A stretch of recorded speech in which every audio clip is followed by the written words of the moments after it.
Assalamualaikum warahmatullahi wabarakatuh. Perkenalkan, nama saya Sabila Mutia Hilwa, NIM 1914-20131 dari kelas Perbankan Syariah D semester 3.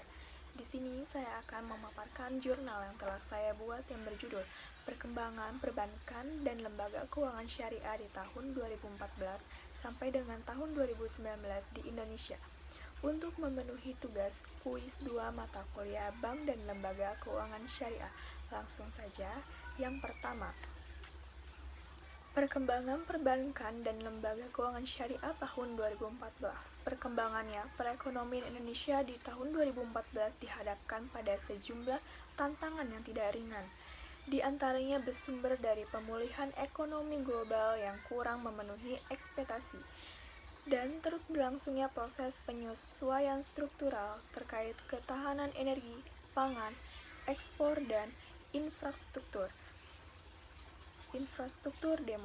domestik yang berdampak pada stabilitas dan kesinambungan pertumbuhan ekonomi. Secara umum, kondisi ekonomi makro Indonesia sepanjang tahun 2014 menunjukkan kinerja yang relatif stabil meskipun pertumbuhan ekonomi di Indonesia tercatat sebesar 5,0% atau lebih rendah dari target awal yang ditetapkan pemerintah sebesar 5,5%. Pertumbuhan kredit perbankan per posisi akhir 2014 tercatat sebesar 11,6%, melambat dibandingkan tahun 2013.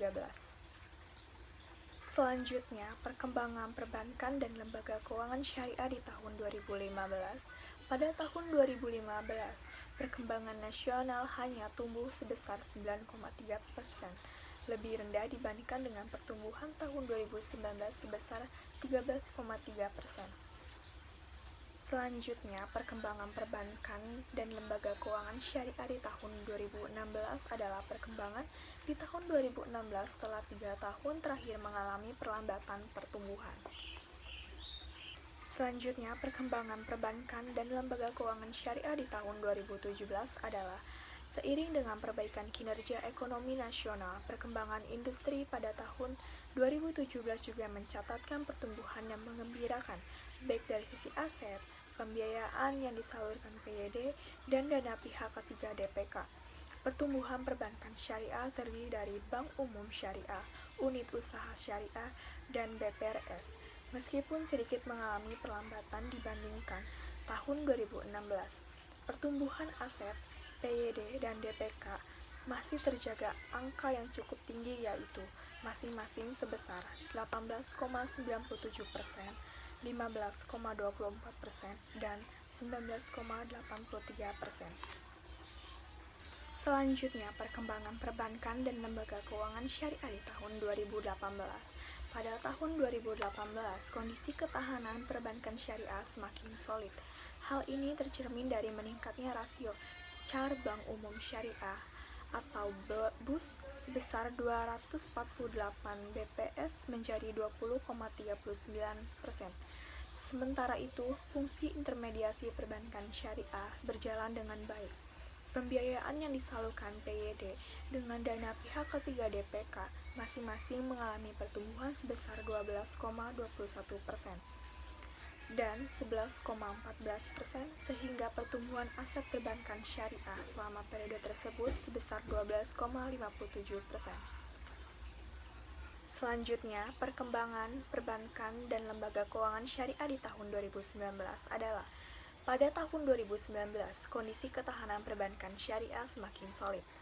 Hal ini tercermin dari meningkatnya rasio CAR Bank Umum Syariah sebesar 20 BPS menjadi 20,59%. Sementara itu, fungsi intermediasi perbankan syariah berjalan dengan baik. Pembiayaan yang disalurkan PYD dan dana pihak ketiga DPK masing-masing mengalami pertumbuhan sebesar 10,89% dan 11,49%, sehingga pertumbuhan aset perbankan syariah selama periode tersebut sebesar 9,39%. Total aset PYD dan DPK perbankan syariah masing-masing mencapai 538,32 triliun, 365,13 triliun, dan 425,29 triliun. pada akhir tahun 2019. Kurang lebihnya mohon maaf. Wabillahi taufik wa hidayah. Wassalamualaikum warahmatullahi wabarakatuh.